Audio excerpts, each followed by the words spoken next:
Quand va-t-on utiliser cette fonctionnalité? Tout simplement lorsque l'on souhaite mettre à jour tous nos participants en une fois, en passant par l'email marketing. Vous l'aurez compris, c'est pratique et efficace pour faire des communications en masse dans le cadre de vos formations. Pour activer cette fonctionnalité, vous pouvez ouvrir l'application e-learning, aller dans l'onglet Configuration, Paramètres et cocher la case Publi-postage.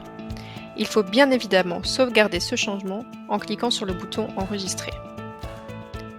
Si vous vous rendez maintenant sur la page d'aperçu des cours, une option s'est ajoutée. Pour la voir, cliquez sur les 3 petits points dans le coin supérieur droit du cours et cliquez sur Contacter les participants. Et nous voici dans le mass mailing. Vous avez tout d'abord 3 boutons ici en haut.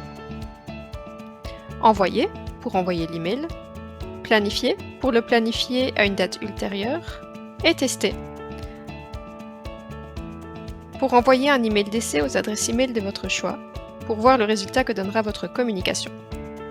Je vous recommande vivement d'utiliser ce bouton de test, c'est toujours pratique pour identifier les coquilles par exemple ou pour vérifier la mise en page avant l'envoi définitif au destinataire. Une autre chose qui est bonne à savoir, c'est que votre communication s'ouvre automatiquement en mode brouillon, comme vous pourrez le constater ici. Si vous la planifiez à une date en particulier,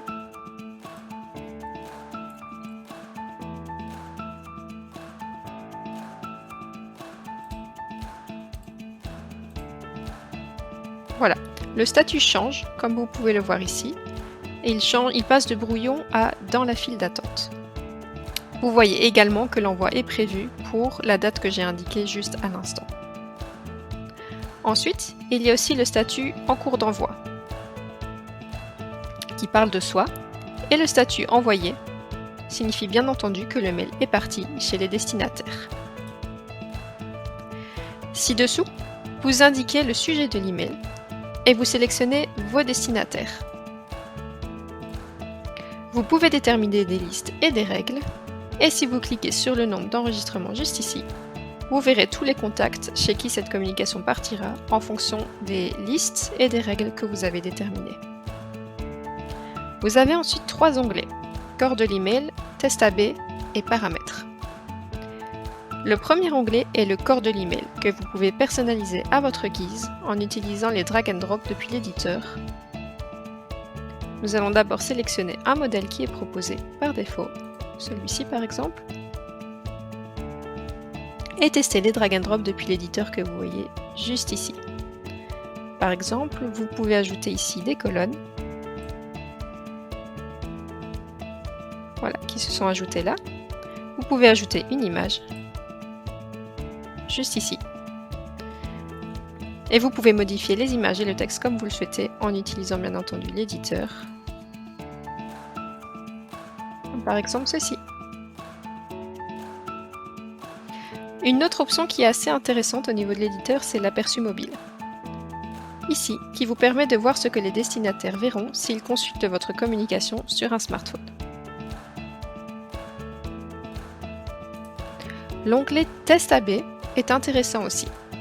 Si vous cochez la case Autoriser les tests AB juste ici, les destinataires seront informés par email une seule fois pour l'ensemble de la campagne. Vous pouvez ainsi envoyer différents emails en publi-postage à des destinataires sélectionnés au hasard et tester l'efficacité de la fonction de publi-postage sans créer de messages en double.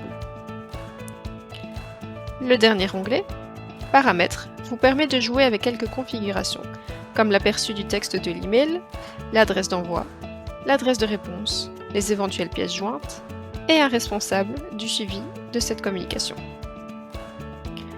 Autre chose, c'est que quand vous envoyez un email, je vais par exemple envoyer celui-ci, voilà, toute une série de Smart Buttons apparaissent. Et ils vous permettent de suivre les éléments liés à cette communication, comme des pistes par exemple, des devis, des factures, ainsi que des statistiques telles que le pourcentage d'emails reçus, d'emails ouverts, d'emails cliqués, répondus ou encore ici rejetés. Voilà, c'est tout pour cette vidéo.